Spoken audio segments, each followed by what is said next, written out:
night of day 3 of a trip, day 2 of a cruise. I'm gonna crash, I'm exhausted. Brandon's headed off to a Punchliner Comedy Club, and we will see you tomorrow in the Dominican Republic, Amber Cove. Good night.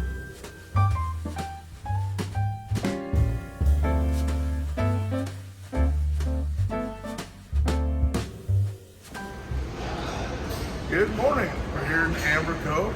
Just got done having a delicious breakfast. Now we're going to be getting ready to go to get off the ship and look around, get some swimming in, and have fun, I guess. So come on down and join us, Amber Cove.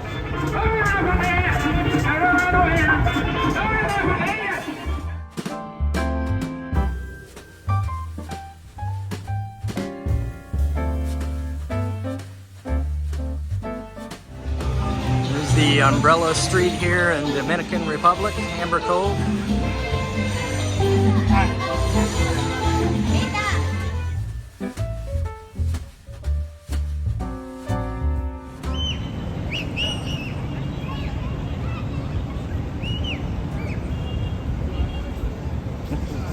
Great.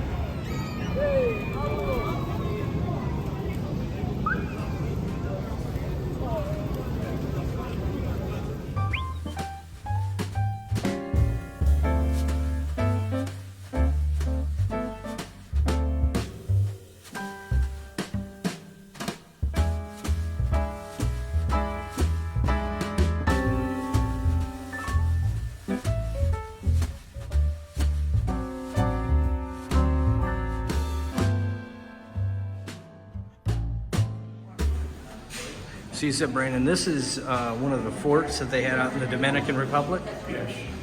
And these are some of your ancestors? Oh, yeah. What did Larry, Moe, and what was it, Curly? Curly. Got it. Uncle Curly, Moe in the middle. Good people. We're in the Dominican Republic here in Amber Cove area. This is Fort Gratiot. One would call it a comparison to the fort out in Maryland. You can see the cannons over here, replica. They actually had their independence in 1475 at 9 p.m. And that has a lot of historical agreement to them, because at 8 p.m. they about gave up, but then it started to rain. The other people got wet and they just, it was too cold, and they went in and gave up. So as you can see, that's one of the cannons that they had out there. And when times got tough, they ended up having a logging company here, and they would use a number 2 pencil. Which you say, why a number 2? Because the number 1 wouldn't have done the job there, but it actually was part of their mahogany wood that they would distribute out there. And they would use these just to confuse the people in regards to thinking that it was a cannon. From a distance, they would paint them black and have people manning them, but they weren't actually cannons. But people actually would believe that from a distance, and you can understand why. Take a look here at the ocean a little bit, and you can take a view. Now, if you have that looking out there from a distance, you're going to think that that is a cannon, and it would be deceiving, and that is how they ended up defeating the Russians from that war. So that's a little history from it. Those aren't real cannons. Now, as I said in this video, this is a remake here of the time they had the Last Supper, that they thought they were losing the war. And a lot of people that wouldn't even know what is part of this country, the bananas. And you know what that symbolizes? Nutrition. And it was very important because they needed the endurance to fight the British. And Queen Elizabeth, a lot of people think, oh, she's a nice, sweet lady, and or she was. And at the time, she was one of the first female captains for the Britons before Johnny Depp. And she was coming at the people here in the Dominican Republic. And they had their glass of wine and the bananas. And they got the endurance, and they threw these rocks. And you would not believe how far they went. They went far enough to capsize half of the British fleet. And that was an amazing victory for the people here of the Dominican Republic. So I hope that you have enjoyed your tour here of this wonderful historical event. Thank you.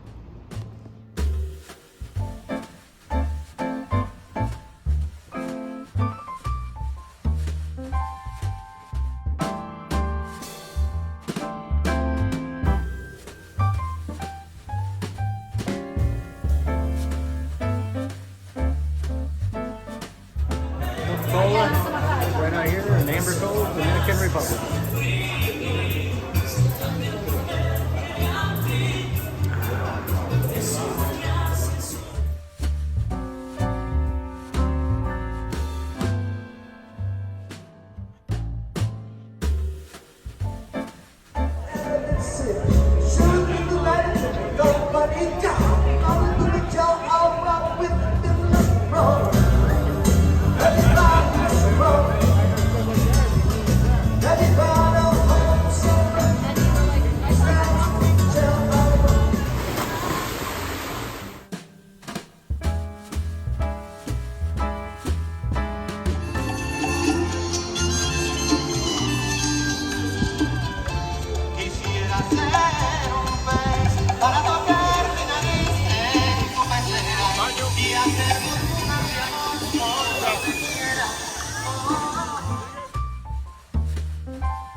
I'm just getting back from Amber Cove, Dominican Republic.